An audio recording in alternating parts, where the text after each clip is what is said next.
Hi everybody, Stefan Molyneux from Free Domain Radio. I hope you're doing well. So recently, Mike Cernovich, Southern California lawyer, was interviewed on 60 Minutes, and they interviewed him actually for about an hour, but they slashed and sliced it down to a tiny box of a fairly snipey hit jobbery, which we're going to have a little look at now. Now, for those who don't know, Mike is a friend of mine. I've always said that courage is the first virtue, because without courage, you really can't achieve any of the other virtues. He does display that virtue in abundance, and just wanted to put that out up front. So to open the segment, which was about fake news, which interestingly enough has become a huge issue for the media after Donald Trump won the election. Does anyone seriously believe that the media would be wringing themselves into Victorian Gordian knots about fake news if Hillary Clinton had won the election? No. There's a competitor to the traditional influence of the mainstream media throughout American life and throughout the life of the West. There's a new competitor to the media, which is what's called the alternative media, or the unbiased media, or the unbought media, or the customer-focused media, or the has variety and diversity media, whatever you want to call it. So they're facing this challenge, and so they're doing this stuff on hit news. So the piece opened with Scott Pelley saying, "In this last election, the nation was assaulted by imposters masquerading as reporters." Now, I don't actually often agree with the mainstream media, and I don't think I would agree with them in the way that they would expect, but I actually do kind of agree with that. There were some imposters masquerading as reporters in the last election cycle. So, but assaulted, you see, assaulted, that's a loaded gun phrase, right? I mean, there were people out there with opinions that were different. There were people out there with some unsourced data, which of course is the mainstream media, with their anonymous sources all over the place. But you're being assaulted, you see. It's not that there's information out there that you're going to have to sift through and come to your own conclusions about. You're being assaulted. That's already loaded. It's already fake news. He goes on to say, "They poisoned the conversation with lies on the left and on the right. Many did it to influence the outcome of the election. Others just to make a buck." Oh, Scott. The American media used to be a little bit more diverse. It's kind of been boiled down to the 6 major corporations, which now own 90+% of the American news organizations and the American news outlets and so on. Tons of conflicts of interest in the American media. Jeff Bezos of Amazon owns the Washington Post and has a fairly untrumpeted $600 million deal with the CIA, which may affect security coverage.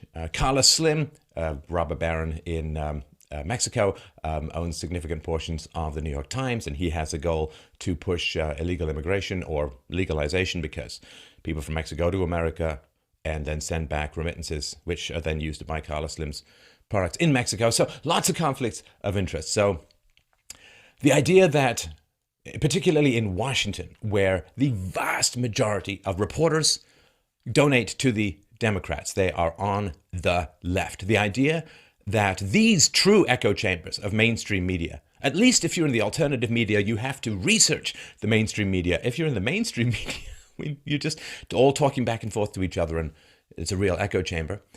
So the idea that these Democrat reporters in Washington have no interest in influencing the outcome of an election, come on.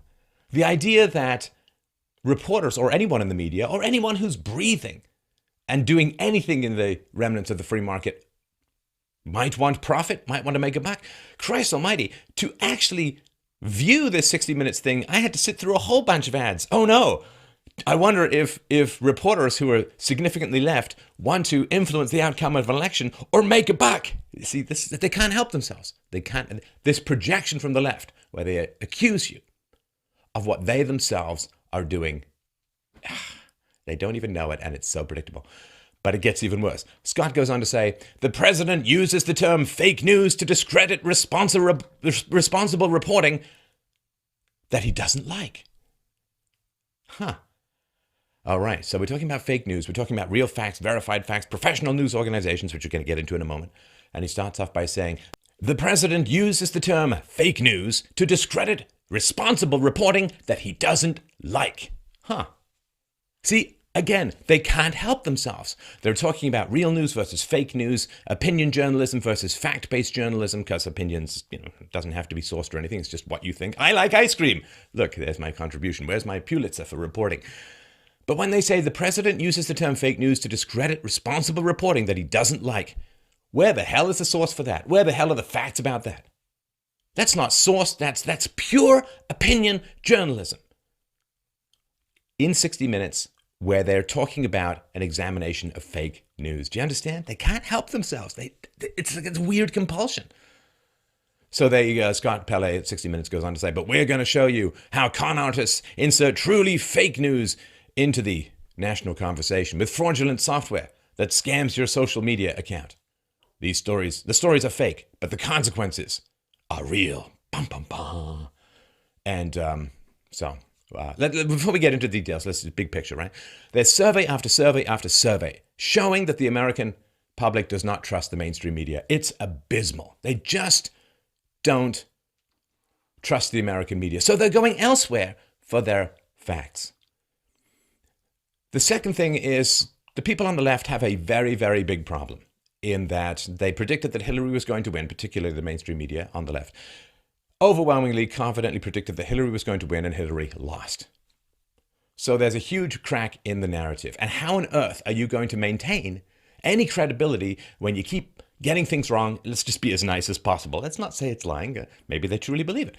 When you keep getting things wrong and getting things wrong and getting things wrong and getting things wrong, why on earth should people believe you? Well, when you're doing badly in the marketplace, when your demographic, the people who watch you are all dying off because they're old, and when people don't believe anything that comes out of your mouth. Good evening, lied the mainstream media.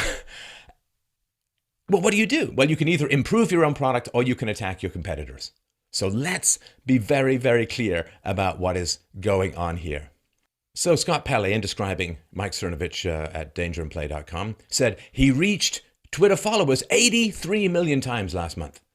And Mike said, that was a slow month too. We hit 150 million sometimes. Now, in one of the other segments, the overtime segment, they reported from 60 Minutes that 60 Minutes gets 3 million Twitter impressions, right? 150 million Twitter impressions for Mike Cernovich, 3 million Twitter impressions for 60 Minutes. So this is supposed objective reporting when there's a clear conflict of interest in that 60 Minutes is attacking a competitor and a vastly more successful competitor in Twitter impressions than they are. So imagine that you're running some failing restaurant, some fantastic restaurant opens across the street, and they're taking away your business and you're going down, and people don't want to eat at your restaurant anymore because they don't trust the quality of the food. People have gotten sick, people aren't. So imagine you're the owner of the failing restaurant, massive successful restaurant opens across the street, and then you claim to write some objective review about the food in that restaurant. Oh, come on. Come on. Everybody knows it's not objective. They're hitting out at a competitor who's outstripping them. And rather than improve their own internal processes, rather than say, hey guys, real echo chamber in here, let's get some libertarians in here, let's get some conservatives in here, let's mix things up a little, let's find a way to appeal to all the people who voted for Donald Trump. Gave him a massive electoral college victory. Let's shake things up in here. Let's redo things. Let's figure out where we've gone wrong, what we did wrong, and really improve our product. No. Let's not do that. Let's just call everyone else fake news. Yeah, that's really going to work. Because we never redefine things ourselves. We never call illegal immigrants undocumented migrants or whatever, right? Now, they complain a lot, of course, about people are falling for this fake news. And as Mike points out later, it's an epistemological problem. How do you know what is true and what is false? It's a big, challenging problem, right? Metaphysics, the study of what is real. Study of reality. What is reality? Epistemology, the study of truth. What is true? The ethics, the study of what you should do, what is moral, and so on. So they have a big problem with people not being able to differentiate fake news from real news. Strange to me why people on the left who seem to be big fans of government education would bemoan and mourn a population that has had 12 years of government education at a minimum, and yet don't seem to have any clue about how to differentiate truth from falsehood. And it's even worse. It's even worse on the left. On the left, the consumers of, quote, fake news as they define it, tend to be more educated, higher educated. So more education from government schools seems to lead to more susceptibility to what 60 Minutes calls fake news. So wouldn't you want to examine government education, maybe switch things up, change how things are done, how people are educated or not educated in America? No, because of course, government teaches through their unions, sometimes voluntarily, sometimes involuntarily, while they shovel a lot of money at the Democrats, right? So has there been a problem with fake news in the past? Dan Rather in the past ran with a phony story about George W. Bush's Air National Guard service that he ducked out, and all these documents he had were supposed to be from the 1960s, but it was very clear that they were generated using a 2004 era word processing software using the fonts and analysis. So this is something that even a cub reporter, even Jimmy Olsen in diapers, would have been able to figure out. You remember Brian Williams? He was the anchorman at NBC News. His career hit a bit of a period after he was accused of, lying repeatedly over many years about, taking enemy fire while helicoptering into Iraq back in 2003 from the soldiers who were actually aboard the helicopter. And Williams was repeatedly told these stories over and over again, and then he was finally called out. Strangely enough, after all of this, Brian Williams still has a career in journalism. There was a story that some professor created some final authoritative, well-researched list of fake news websites. Mainstream media reported this from end to end. Turned out that the fake news website's authoritative list was in fact a fake news story. He was just some nutty left-wing activist who put it all together based on his own particular whims, which way his cats were pointing that day. There was no rigorous process, no academic review, just made up, right? There's Photoshop, there's dubbing, there's all of this kind of stuff that happens to pictures all the time. Anderson Cooper faked Syrian war footage by, he dubbed in sound effects and was playing these madcap, chaotic war videos next to a Syrian correspondent. Oh. Conan O'Brien, a comedian, talk show host, he compiled, you see this happening all the time if you watch the media. What he did was he compiled these tragic comic examples of local news broadcasts that are all repeating verbatim these same talking points in dozens and dozens of markets nationwide. Like they get their talking point, he's dark, right? They get these talking points and they repeat them. That's not news. Back in the 1950s, when Joseph McCarthy got a whole presentation of the truth about McCarthyism, you should check it out. McCarthy was vilified and remains vilified to this day for saying that there was significant communist infiltration of the State Department and other government departments in the 1940s and the 1950s. Well, when the Soviet cables were decrypted in the Venona project in the 1990s, a lot of this stuff was confirmed to be true, but you'll still hear the media talking about McCarthyism. Now, the fact that the media opposed and vilified and ended up destroying McCarthy for pointing out communist infiltration, the fact that they didn't take up these stories, the fact that they promoted communism in many, many ways, led fairly significantly to the fact that communists infiltrated the State Department, infiltrated relations with China, and ended up influencing the government, the American government, to hand over China to the communists, which resulted in the deaths of tens of millions of people. So yeah, fake news has real consequences. Remember George Zimmerman? I've got a presentation, one of my biggest, on the truth about Trayvon Martin and George Zimmerman. NBC edited a 911 phone call of George Zimmerman. Right, that's the guy who shot and killed Trayvon Martin. And they edited it down to make him sound like a racial profiler when he was, in fact, responding to questions from the dispatcher. NBC back in the day said GM trucks explode, and they had very dramatic footage of it. And as it turns out, they'd actually, the NBC consultants had set off explosive miniature rockets beneath the truck just right before the crash. And that was not informed. The viewers were not informed of that recreation. Oh, the UVA, University of Virginia rape hoax, right? Rolling Stone. They retracted the story. They've now been successfully sued about sexual assault on the campus of the University of Virginia. People got harmed when this came out. People were attacked. People were assaulted. Fake news has real consequences, right? Michael Brown, liberal journalists and other activists, the story that Michael Brown had hands up before being gunned down, hands up, don't shoot. And this was all false. It was one of the things that sparked off the Black Lives Matter movement. And there was violent rioting in Ferguson and other places around the world. Now, the forensic facts of the case showed that this hands up, don't shoot, false. And that police officer Wilson was justified in shooting Brown, who was charging him down after trying to grab his gun. Right? So fake news, yes, it has real consequences. People get really harmed. And if you look at the amount of anger that was raised in the black community by this argument continually, or this perspective put forward by the mainstream media, that black officers are just shooting down young black men for sport, for fun. Well, police officers have been shot in response to this. Yeah, fake news has real consequences. You know, when you keep trumpeting out, Donald Trump, he's literally Hitler. It's going to be a disaster. It's going to be the end of the world. Well, when people get angry, they go and beat up protesters. Like, there are real consequences. Way back in the day, this is one of the worst. This is one of the worst. New York Times reporter Walter Duranty. Ugh, wretched. So he actually helped Joseph Stalin, right?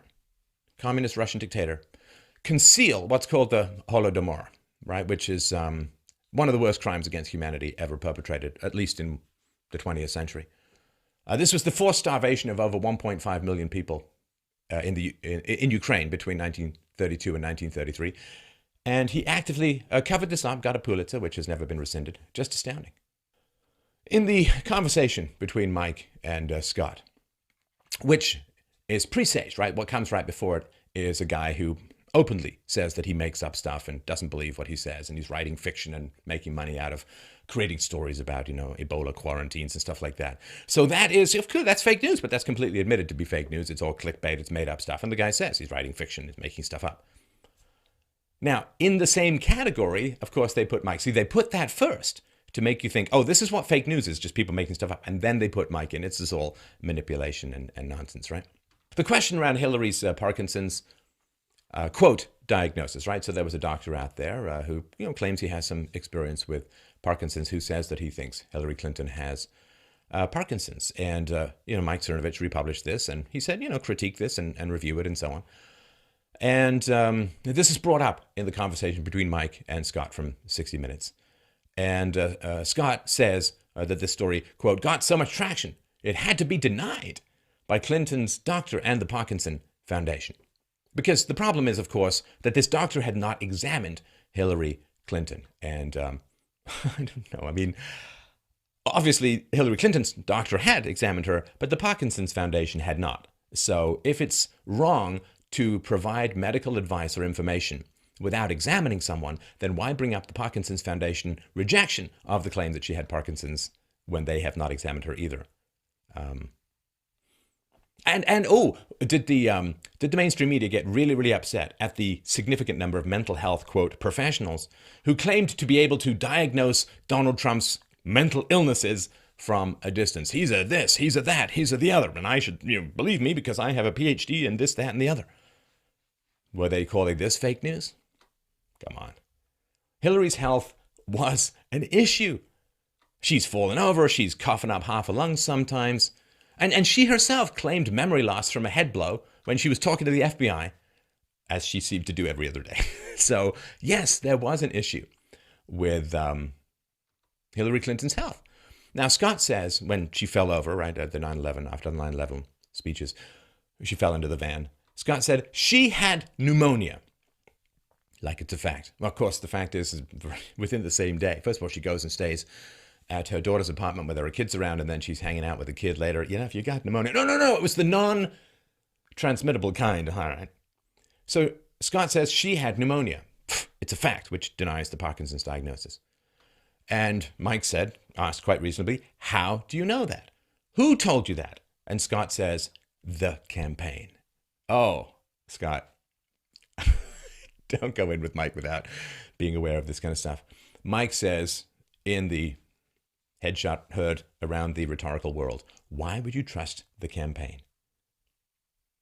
Why would you trust the campaign? Have the campaign examine? That's the end of the quote, right? Have the campaign examine her physically? She has pneumonia, and I know it because Hillary's campaign told me.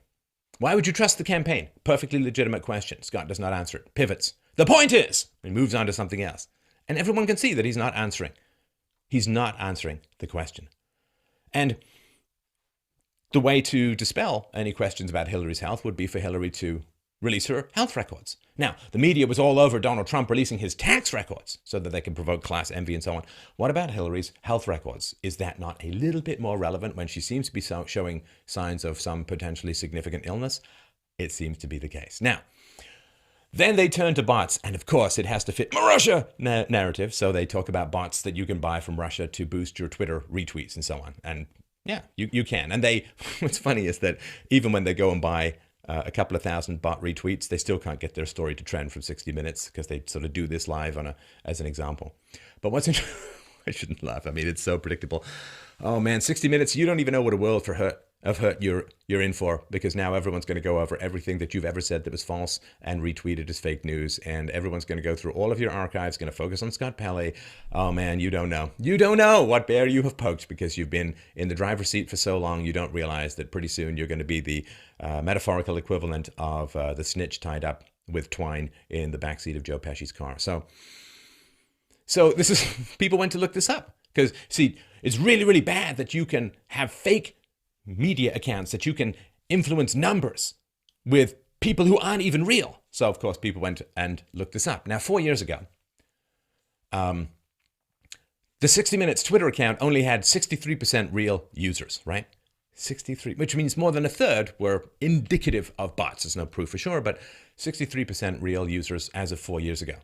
Mike's Twitter account has 93% real users, so a lot more real than that.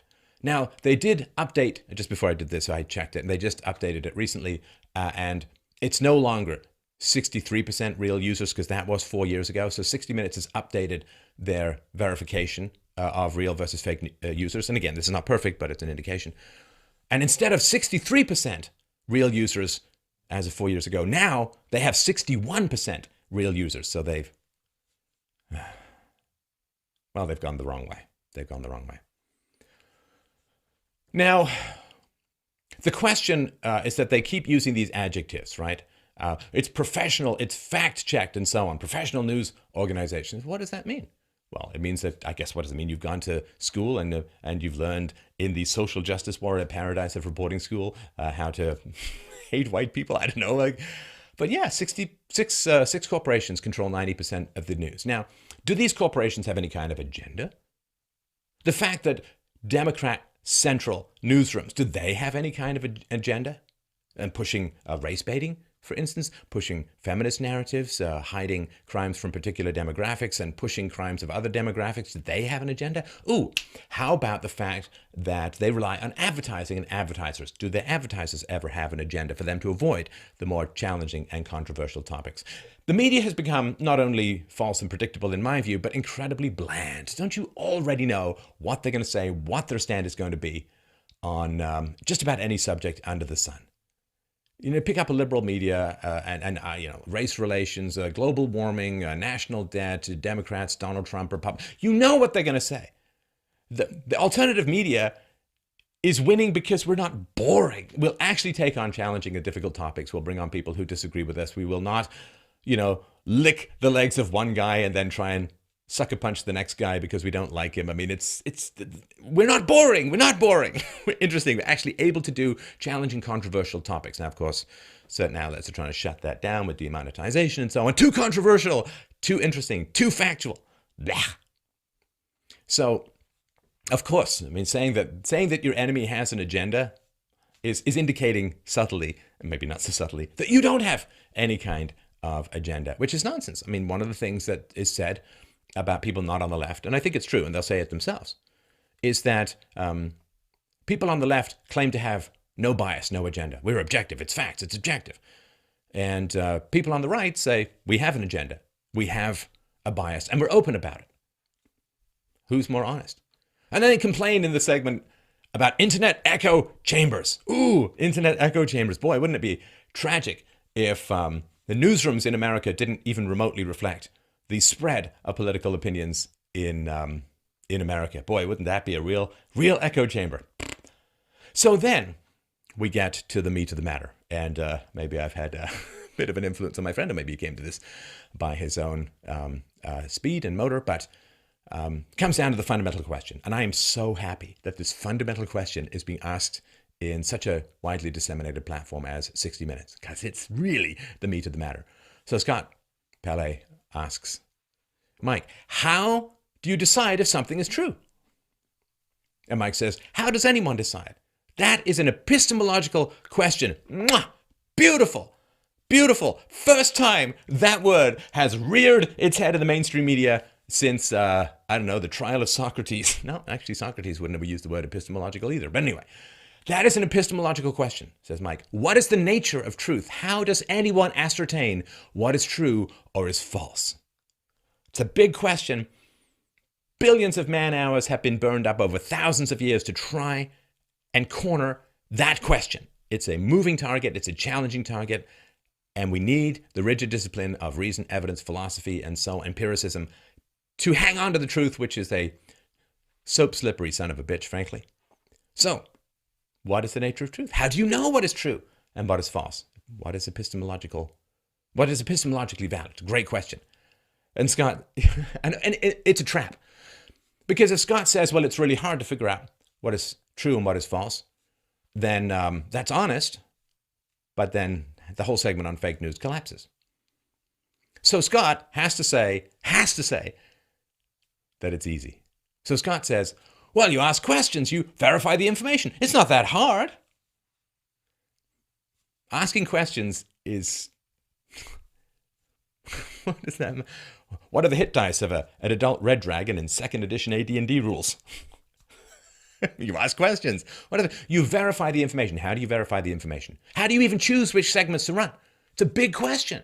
How do you choose when and how you're going to do a story on fake news? What's your agenda? What's your purpose? What's your goal? What can you talk about in terms of your agenda, your purpose, and your goal? What do you have to hide? How are you going to organize things? How are you going to present things? What questions are you going to ask? How are you going to edit the interview? How are you going to boil it down to the essential issues? It's a very big question. He says, well, you ask questions, you verify the information. Now, of course, epistemology is the question, how do you verify the information? How do you verify the information? Scott's answer is not even a tautology. You verify the information. How do you verify the information? You verify the information. Yeah, I'm going to some investors, and they say, I say, I'm going to cure cancer. Give me $1 billion. And they say, well, how are you going to cure cancer? And I say, I'm going to cure cancer. No. How are you going to cure cancer? How is it proven? I'm going to cure cancer. What do you not understand? Give me the $1 billion. You understand? Oh, how do you know what is true? Well, you verify. Well, that's just a synonym for true. Anyway, enough about my upcoming book, The Art of the Argument, where I talk about this in more detail. So Mike, incredulous, beautiful moment. Finding the truth is not that hard? Scott, I do it all the time. Sorry, that was prejudicial mocking, but it's true. I do it all the time. I find the truth all the time. The fact that the mainstream media may have set in motion events that are taking down Western civilization, you think would give them some pause about how they process truth, right? So the mainstream media was cheerleading the invasion of Iraq. There are weapons of mass destruction. How do you know? The government told us. Because you ask questions, you verify the information. But hey, if the government tells you stuff, like, oh, that's true. Oh, creepy, ice-chilled squid arms reaching out to rip out your heart and mind from the chilled spinelessness of leftist jellyfish indoctrination. So, good Lord. Start the war in Iraq. War in Iraq leads to massive disruption and destruction in the region. Leads to terrorism. Arguably leads to Syria, destruction of Libya, founding of ISIS, floods of migrants into Europe. I mean, come on. Is there no humility, no sense of what the hell did we do wrong, no guilt, no shame, no horror? How do these people know how to get out of bed in the morning? And Mike rightly points out that there are two worlds, which is around what the definitions of truth are. That is fantastic. The fact that different definitions of truth lead to different worldviews that are utterly irreconcilable is exactly right. I've been saying it for years and years and years. I got a whole 17-part introduction to philosophy series, which you can find right here on YouTube. That is an excellent question. Once people understand the definitions of the essence of civilization, What do you define as moral, as right, as true, as good, as civilized? Definitions are all that we have to deal with each other in a peaceful way. When the definitions crack, society cracks. When the definitions become oppositional, society becomes oppositional. And we better get this stuff sorted out, and damn quickly. Because opposing definitions have never, ever before in history been as well armed as they are today.